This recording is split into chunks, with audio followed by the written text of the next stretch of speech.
Right now, Portland really seems like a tale of two cities. There's the progressive, passionate, creative utopia building itself back from the pandemic that you might have seen in this Travel Portland ad that just ran in the New York Times. Portland is open. We want to welcome people back. Then there's the dirty city, filled with graffiti and homeless camps, a record number of shootings, and a troubled police force that you probably see on the news every night.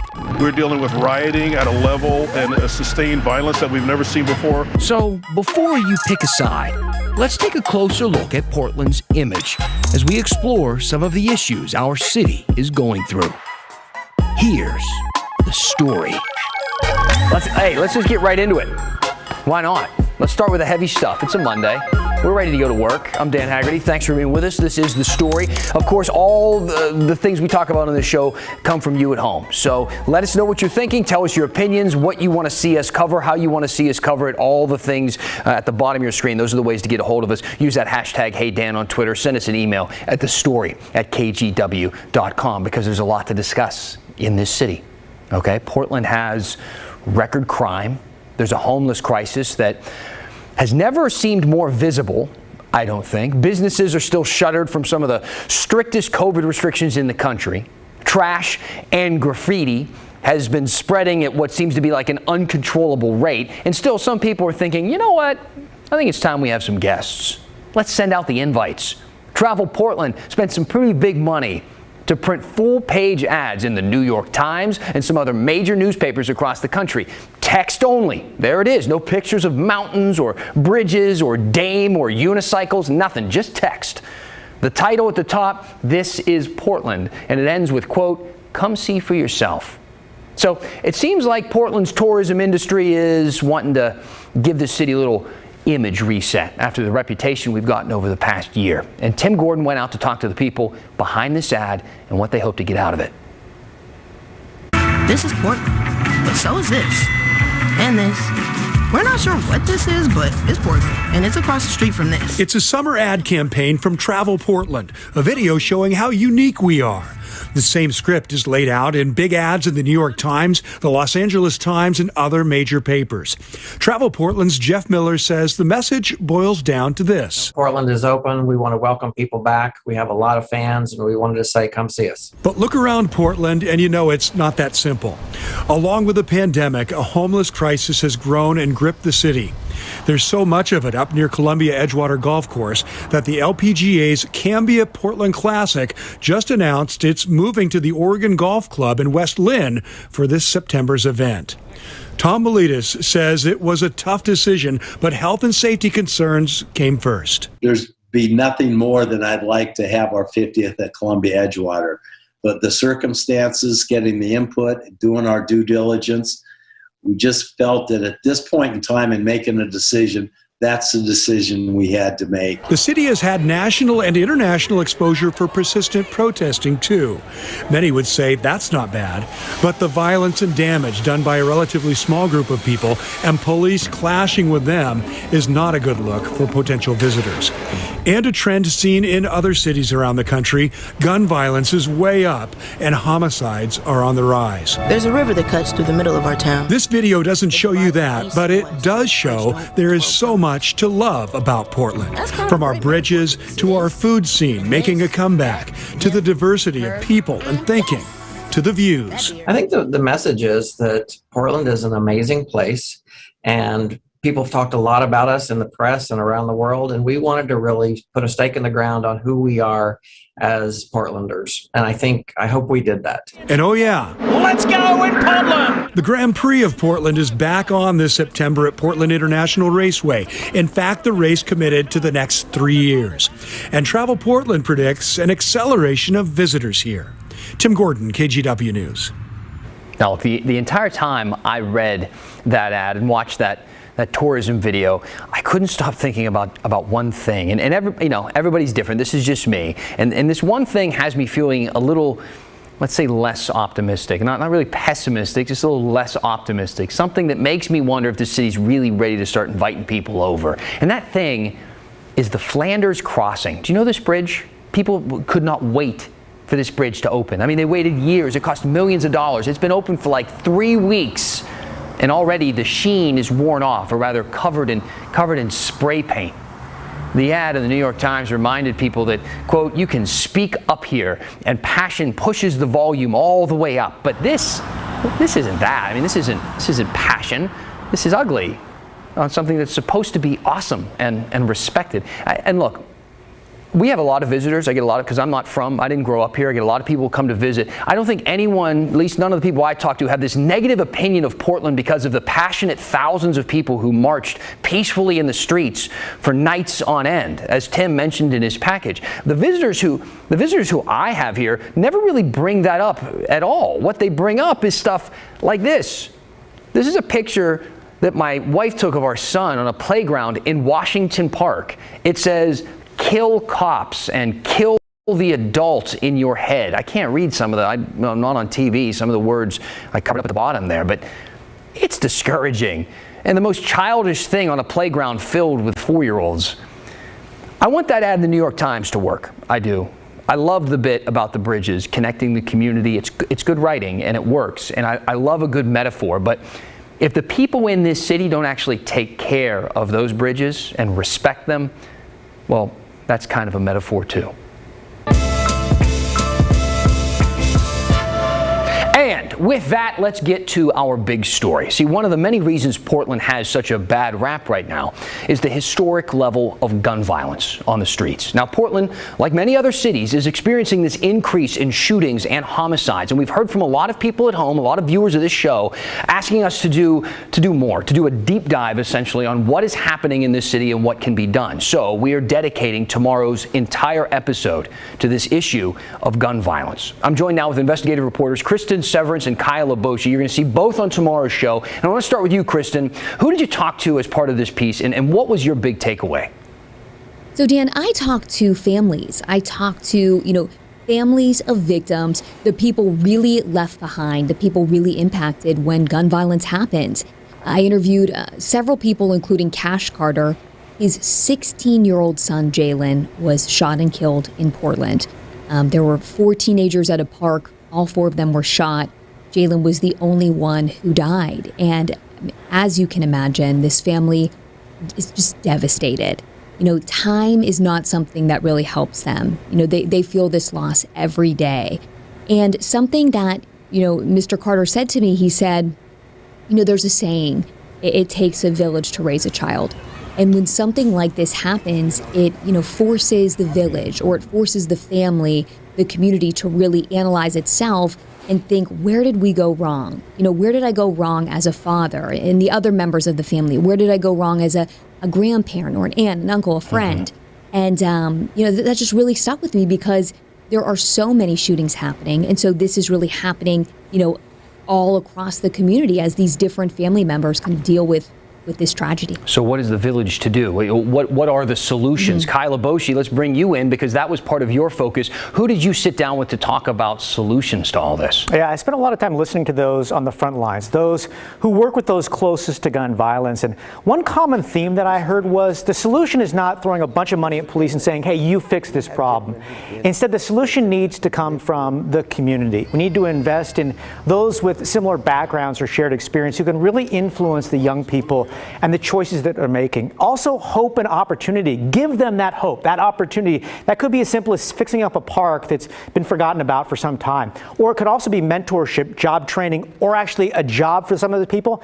Giving them structure, put money in their pocket that gives them an alternative in life. Kyle, thank you. Thanks to Kristen as well. Again, you're going to see both of their reporting tomorrow night, as well as some that I did on the causes, the issues that are causing these problems, these spikes in gun violence here in our city, and of course, the impact COVID has had on everything that we're talking about. You can watch this entire special tomorrow night at 6 o'clock right here on The Story. And as always, if you have any questions, if you want to weigh in on this issue, and I know you have so many times before, please use that hashtag #HeyDan. Now let's take a few minutes, though, and talk about the police side of all of this. Because not only are they dealing with this historic spike in gun violence, but also it's on the backs of nightly protests and riots. And now at this point, a huge number of officers leaving the force. So here are some numbers to put all of that into perspective for you.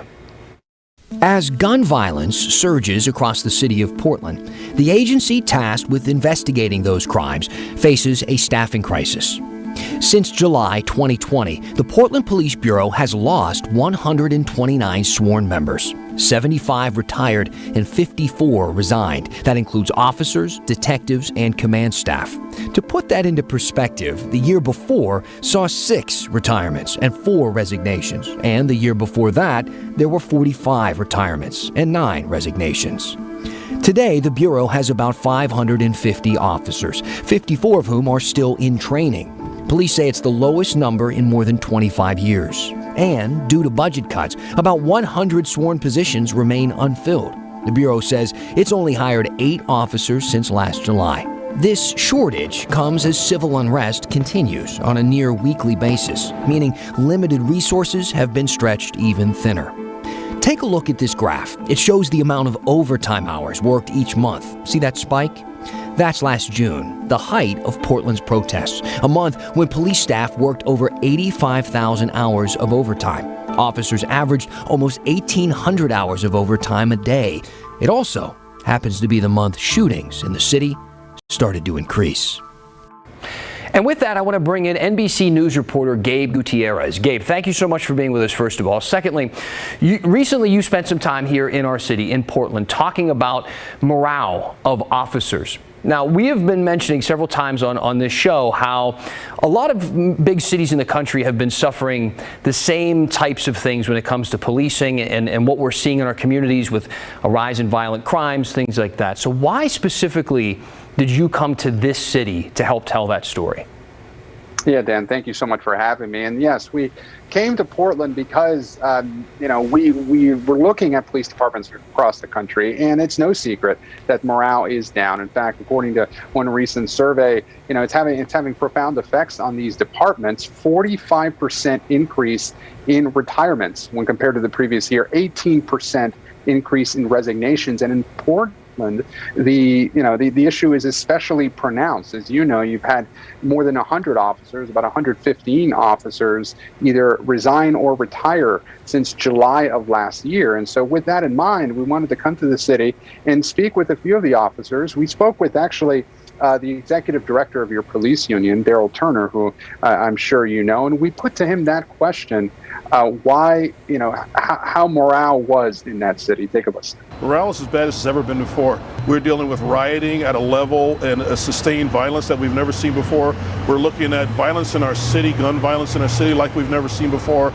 We're looking at the most catastrophic staffing levels we've ever seen before. We're looking at budget cuts to defund us like we've never seen before.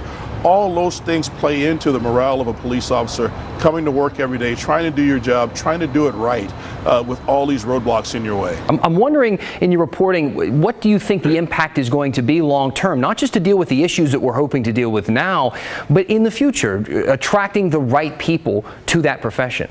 We didn't just speak to Portland, and we spoke with an officer in Folsom, California, who was considering, whether, he wanted to advise his kids to go into the profession. There was another officer we spoke with, a black officer, a woman in Richmond, Virginia.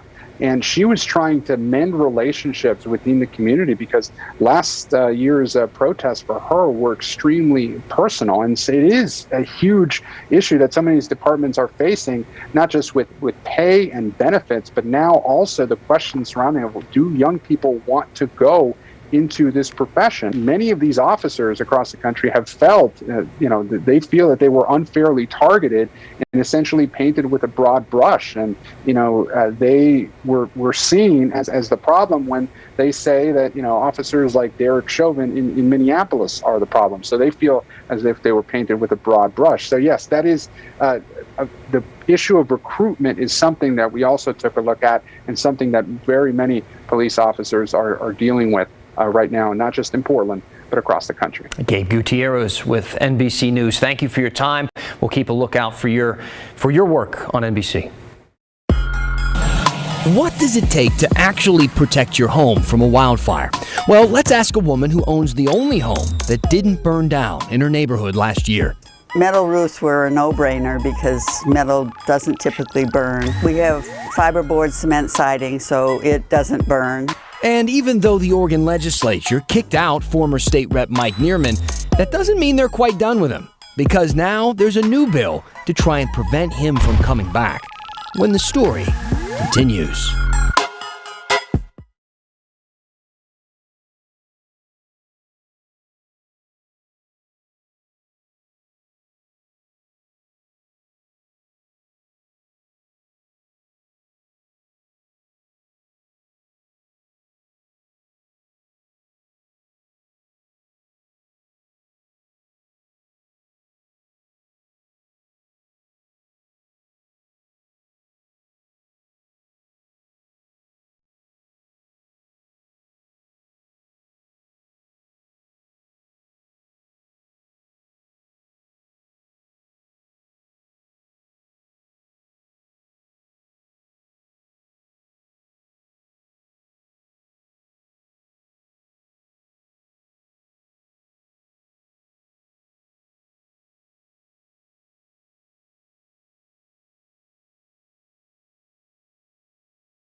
Hey, how are those commercials? Good? Did you like them? Nice. Welcome back. Hi. Keep sending in those thoughts. Use that hashtag HeyDan on Twitter. Email us the story at kgw.com. I also want to remind everybody about our Hey Help campaign. This week we are asking you to please consider donating to the One Tail at a Time PDX. They're a dog rescue in Portland, and last year they rescued a lot of dogs, more than 350 of them. And your donations help them to do that. It pays for the food and the medical treatment for some of these shelter dogs, including spay and neuter surgeries. We know how important those are when they get adopted. To donate, just open up the camera on your phone, point it at the QR code on your screen. It'll give you a link. You can also go to kgw.com/heyhelp. And we're calling this a micro donation drive. Give as much as you like. No amount is too small. It all helps. So you know the saying, when one door closes, another one opens? Well, some Democrats in the Oregon legislature are trying to make sure the door stays closed behind former Republican Representative Mike Neerman, and we just continue to like using door stuff when it comes to this guy. I'm sure you're familiar with this door stuff here in this video of Neerman opening the door of the state capitol to right-wing protesters back in December. He's now facing misdemeanor trespassing and misconduct charges for this. He was actually back in court for it today. It was just one of those status checks on the case, so it doesn't look like much happened, nothing really substantial. Now, earlier this month, his fellow lawmakers expelled him from the State House by a 59-1 vote. That one vote was from Neerman himself, by the way. He tried. It's the first time an Oregon lawmaker has ever been expelled by their peers. And the thing is, even though he did get kicked out, that vote doesn't ban him from being placed back in that seat. So here's the deal. A group of Democrats have now introduced a bill to do just that, to ban him. House Bill 3413 says, quote, a person who has previously been expelled from the Legislative Assembly may not be appointed to fill a vacancy in the office of state senator or state representative. Now, you're probably thinking, wait a minute, what? How could he actually just get appointed back into that seat after being expelled? Well, technically, our little asterisk here, that could happen. Now that Neerman's seat is empty after he's been expelled, the state Republican Party has to come up with a list of 3 to 5 candidates who could fill that seat. Then the commissioners for each county in that district picks one of those names. And in this case, that includes Benton, Marion, Polk, and Yamhill counties. Now, here's the thing. OPB is reporting that Neerman has actually thrown his hat into the ring. He wants his name to be considered, telling the GOP that he wants to be reappointed. He wants his job back. We don't know if the party is going to choose him as one of the candidates, but I did ask a Yamhill County commissioner about the possibility of that happening. Well, I think that it's a real possibility, Dan, that his name comes before us as one of the three. I think that the boards of commissioners understand both their constituents in their districts, their counties, and also their colleagues of the legislature. And I think they will recognize the somber and grave and dramatic process that happened with that expulsion vote. So while I think that there is a chance that he will be presented to us, I don't think that we are going to vote him in as the candidate. There are many other candidates who I've received, emails and phone calls from people who are essentially putting their names in the hat. So we'll have to wait and see what those names are, I guess. According to the Oregonian, Republicans are meeting Friday to come up with that list of candidates for Neerman's seat. Will he be one of those candidates? I don't know. We don't know. But it would be a statement if he was, I think. We'll keep our eyes on this for you and keep you posted.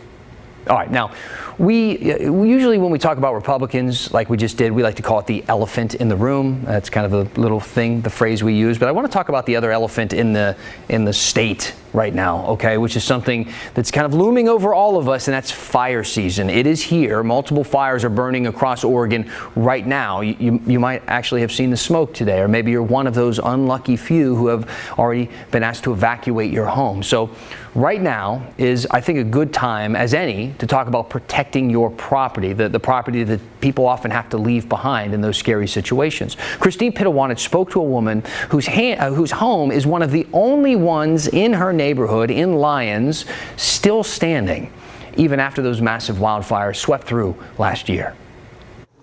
I'm here in the North Fork area of Lyons, and this is an area where many homes burned last September, but this home didn't. It belongs to Mary Bradshaw and her husband. It's the only one that survived out of almost 40 homes in this neighborhood.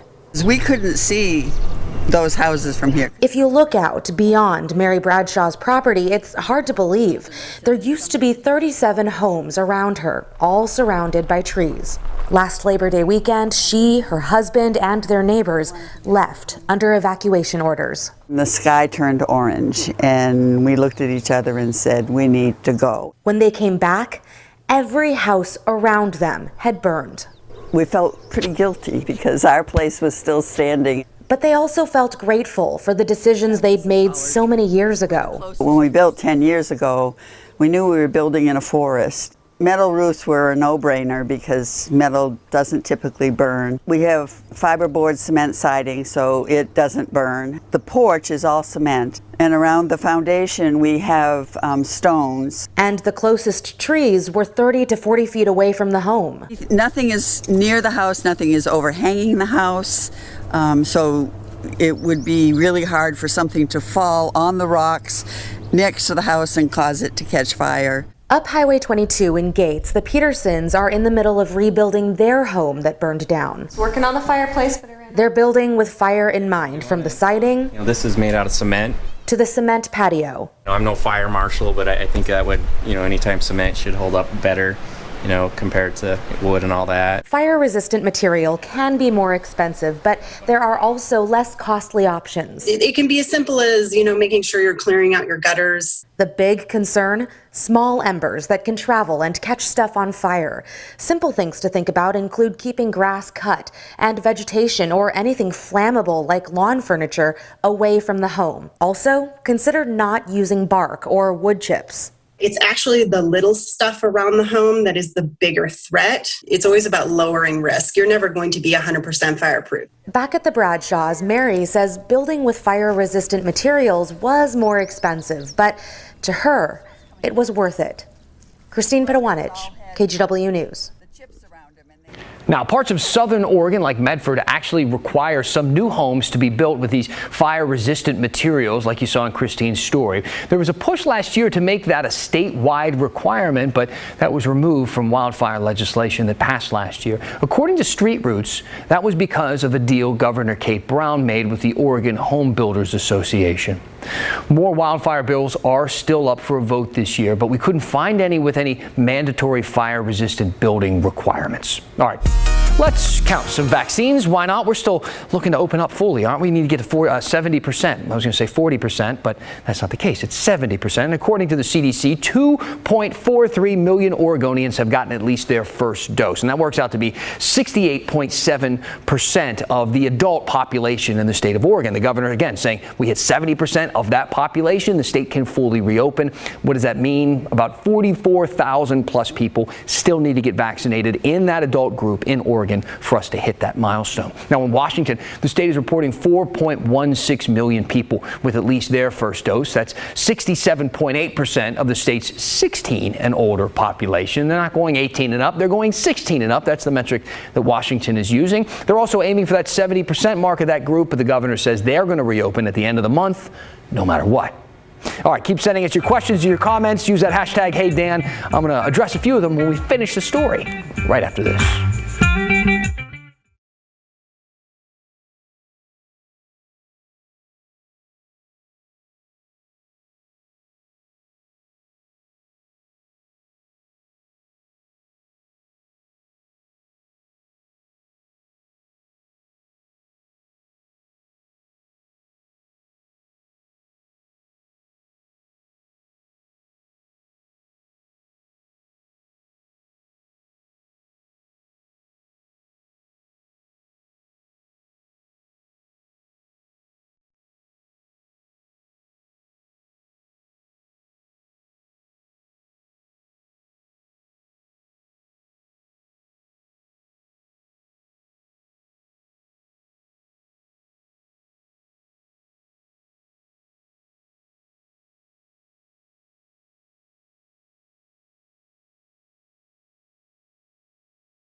Okay, a couple of critiques. First, this one is coming from Bill. Yeah, it just came in a second ago. So this is the first time I'm watching your show today, and he thinks the show lacks depth because of kind of the topics we were discussing tonight. And he goes on to list all the things that we have been discussing in depth on this show for months. So, Bill, a few things. One, watch us more often. We go in depth on topics all the time, more so than I think you're used to seeing on your typical show.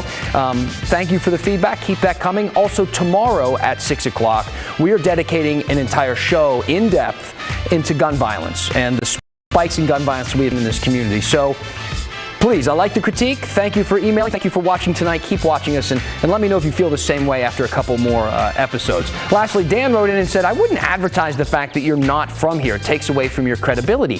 Why? You don't think that credible people can live in one of the other 49 states or other countries around the world?